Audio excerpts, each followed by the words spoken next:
Yes, I call the Minister for Corrective Services, Emergency Services and Veterans Affairs.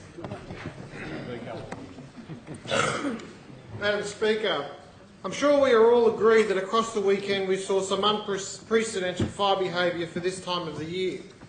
I'd like to take this opportunity to thank members of the New South Wales Rural Fire Service, Fire and Rescue New South Wales and the National Parks and Wildlife Service for risking their lives to protect the Wentworth Falls community. The New South Wales Rural Fire Service were joined by firefighters from the standing organisation as well as the National Parks and Wildlife Service to tackle the ferocious blaze at Wentworth Falls in the Blue Mountains following reports of a fire in the Jamison Valley below. The fire was burning in particularly difficult bushland, being fanned by strong and gusty winds, despite the sometimes near-freezing temperatures. More than 200 firefighters were involved in tackling this fire, supported by aircraft, the remote area firefighting crew, tankers and pumpers. This fire came dangerously close to homes, and it was thanks to the courageous efforts of our world-class firefighting crews that no houses were lost. I can confirm to the House that one property did sustain minor damage due to the ember attack. At the height of the blaze, the firefighters positioned themselves near the homes and undertook property protection. As the fire was inaccessible by road, water bombing helicopters were required to attack the fire for a number of hours on Saturday, the 1st of August 2015. The Acting Rural Fire Service Commissioner made a Section 44 declaration at 8 a.m. on Sunday, the 2nd of August 2015. Fortunately, the RFS has now downgraded the fire, which has burned almost 400 hectares, to advice level. The fire was listed as under control late yesterday.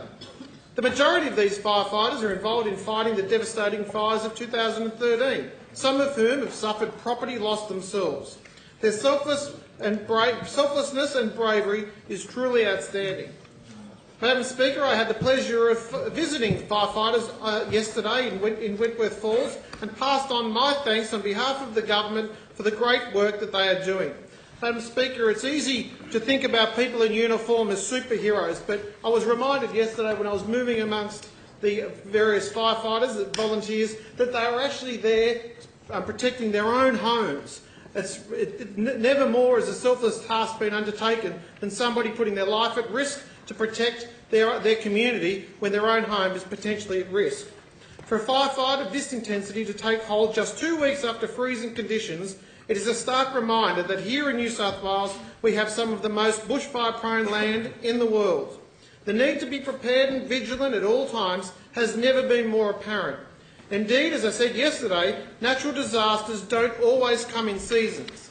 Madam Speaker, I know the Rural Fire Service and the other fire agencies work closely with communities across the stage, urging residents to consider their risk and plan for unexpected events such as this. I want to place on the record my thanks and the thanks of the Premier and appreciation on behalf of all members of this House for those who worked tirelessly over the weekend and those who are on the front line today protecting lives and property.